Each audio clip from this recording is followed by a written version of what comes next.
What's going on, guys? Welcome to Steve Does Stuff. I'm Steve, and today we are doing some 1JZ Fox body stuff. So now that spring is here and the snow is melting, it's time to start getting the car ready. And unfortunately, when I bought this, there are a couple of things that are wrong with it. It's got some funky wiring. We're not getting consistent reading out of the fuel tank or any of the sensors.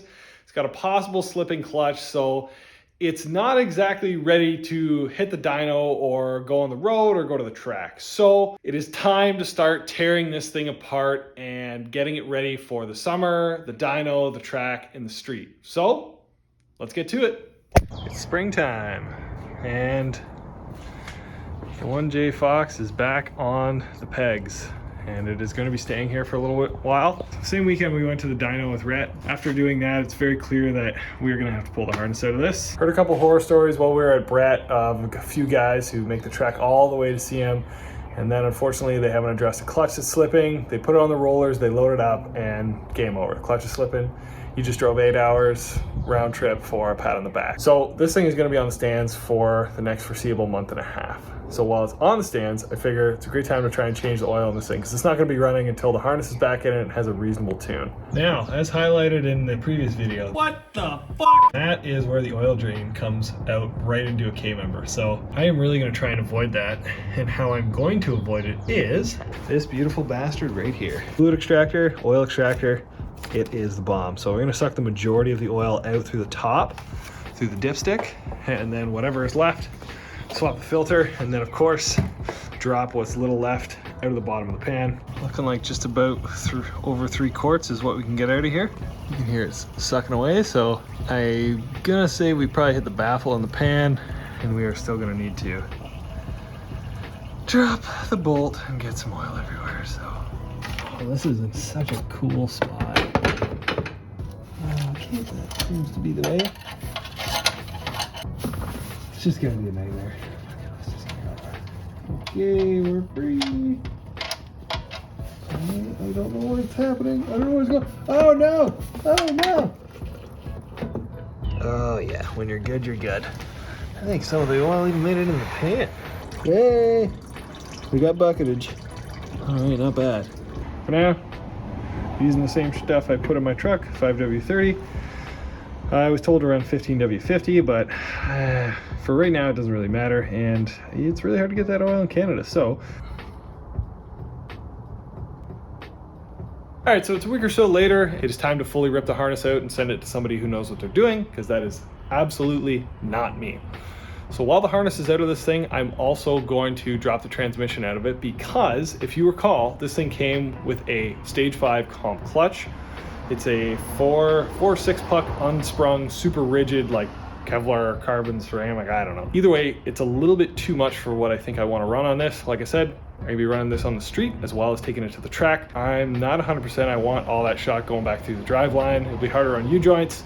It'll be harder on the rear end. You're more likely to blow stuff up when you're clutch kicking this thing and it's making a lot of steam. So because it came with a clutch, I'm a little bit worried about what kind of shape the clutch is in. The guy I bought this thing from said like, yeah, I had some big tires on it and you know, it was slipping a little bit, but just don't put the tires on. That's not really how that works. So I'm not gonna take any chances. Unfortunately, I'm gonna have to yank the transmission out of this.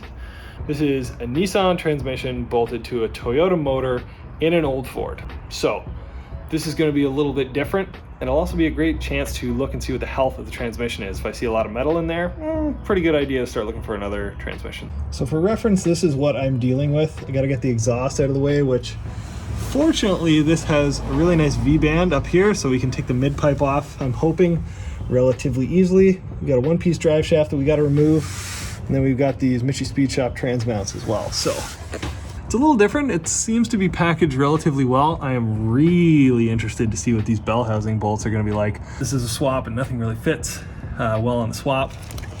Case in point, the massacre of trying to change the oil on this thing. Oh no! What the fuck? Let's get to it. I don't know if I would recommend using this. This guy out of here. Yep, okay, fluid is actually pretty clear. Well, that's kind of surprising. No, not the wind. Every goddamn time. Magnet definitely has some stuff on it, not excessive. Okay, well, that's good enough. Here we get. So this pan was totally clean when we started. There's definitely a shimmer in it. I don't see any like chunks of gears or pieces or anything like that. So I'm gonna call that good enough and we're gonna move on. So because I got no center support and this will just slide right out the back, all I have to worry about are 4, as it turns out, 12mm nuts at the back. And for the first time in my life, I'll get to use 12-point sockets that came in my kit. You'll never guess, but these drive shaft bolts are quite firmly in place. This is a great opportunity to just learn some new swear words. Okay, here she goes. Oh, and there it is. Last one. Come on, baby. There we go. Whoa. Down she comes. I didn't really mark where any of this goes. I'm kind of assuming it doesn't matter. And here she comes, sir. You're the proud new owner of one glove. I feel like having a... There we go. All right, here she is. All of these look pretty good. They are greasable fittings, which is kind of slick. If only I had a grease gun. So drive shaft is out. Next we got to take the mid pipe out. There's 2 V-bands, one in front of the axle hoop, so a nice good spot for it, and then one just at the end of the Odyssey downpipe, which might be a little tougher to get at. I'm thinking they're just 11mm sockets, so you yank those things off.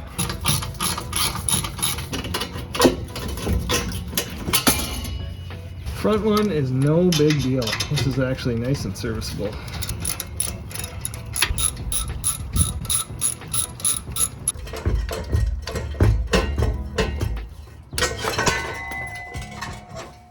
That is our 3-inch straight pipe turbo back exhaust. Comes off that Odyssey downpipe. Really nice piece down by Austin's Rod Shop, I think. Or Mitchie's Speed Shop, I can't really remember who actually did it, but nice piece. Unfortunately, somewhere in here, we got to put a resonator and a cat. So, because this thing's going to be on the street. We got our drive shaft out, we got our exhaust out. Now it's time to take this lovely little devil out of here. So what I'm gonna do is get a jack under here, support the transmission a little bit. These are 14mm bolts, same as these pieces here. I'm just gonna take the weight off the transmission a little bit, and then that'll allow me to slide these bolts out a little bit easier. And then we'll take these 2 off and we'll slowly let this jack come down and just see what it wants to do. I'm hoping that it wants to kind of flop back this way and we don't have to mess with the mounts. This is all solid mounted, so it's anybody's guess. The Beamer, as soon as you undid it, it just...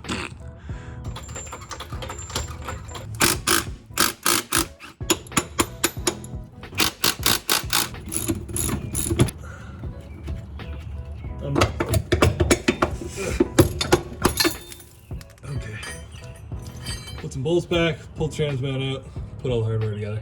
Okay, so shifter is disconnected. I failed to disconnect this last night, so the transmission is actually dropped, and now we have got a few bolts. So there's one on driver side bottom, one on passenger side bottom, and then we have one driver side top, and then another one way up in there that I literally cannot see that we need to be getting out. So I'm gonna take the clutch cylinder, sleigh cylinder off first, and then we're gonna start jamming in these bolts. The one from the top is going. Fortunately, we cannot get at these. The bell housing is too big.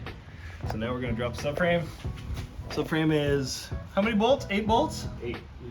8 big dogs. So we got jack stands on the frame rails, jack under here, and then we're just gonna slowly lower it to try and get some distance on it. All right, Rhett's on the phone, but we've essentially spaced down the subframe on this, and we were able to get that bolt way, way, way up there. The transmission should now be free. We're gonna take a real good look around it, but what a mission, having to drop that subframe out of here. That was sketchy. Currently, the only thing holding the subframe up is that jack and this bottle jack right here. So we're gonna do a real quick bolt check, maybe throw some safety bolts in the subframe and start yanking. Well, not only is the subframe not attached to the car anymore and the motor and trans are suspended by jacks, this is the extension that I had to use to get that top bolt out. Yeah, there you go. No, we're good. Okay. Ready? No, we just actually, this is gonna need it. There you go. She's out. Look at that. That was easy as fuck. I get hung up the input shaft, but dude, compared to mine, bro, I'd be like kicking and fucking fighting mine. Which way you want to go? It'll go. Which way you want to go? Right. Oh yeah, good job, bud. All right, ready? 1, 2, 3. Pull up. Sounds familiar. Yeah, Southland for sure. I don't really know that much, but oh, please don't let me. Oh. Might need a beer, or do you want me to hold it? I guess I'll go hold it. Get the impact.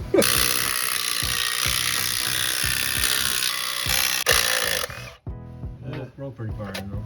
Oh, it's off. Oh, I guess mine. Oh god, this is heavy. Oh. All right, so we got the Collins flywheel on here. Let's see what it's like. You gotta, oh boy. What do I got?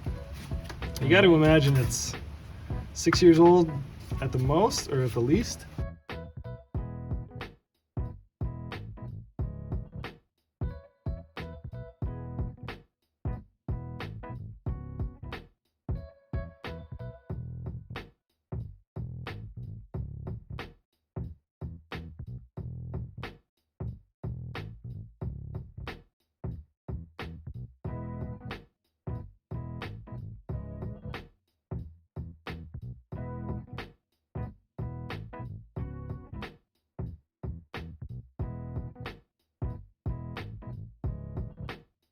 I'm so close to getting the wiring harness out of this, but I am panicking a little bit. When I say that this is a little stressful, yeah, we're close and everything's labeled, but this is a fucking mess. It wasn't really put in the best way. It's looped over stuff. It's messed up around others. It's making me really a little apprehensive, I think is perhaps the best way to put this. That's what's supposed to make the car work, and it did work. Now it doesn't. This is no longer a car.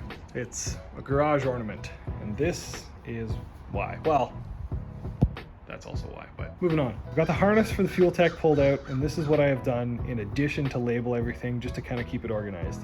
I have to send this harness off to a buddy, Jason, so he can wire in the VVTi and then just make sure everything's wired the way it should. So before I send it off to him, in addition to taking like a bunch of pictures, random videos, I've also organized it by the way it goes, so I will also be referencing back to this. Imagine, if you will, a 1JZ right there. That's the exhaust side, it's the intake side. Like I said, in addition to labeling everything, I've laid it out on the ground and grouped them together by location. So, starting here, we have the fuel tech. All of the mystery wires that we pulled out of the center console, whether they were fused, attached to other things, whatever, they're labeled and they're grouped together, so that is the center of the car. We have passenger footwell. This is the main power to the spark box, which powers all the coils, I guess, some way, I don't know actually how. Cam position sensor, half. This is the positive side of the cam position sensor.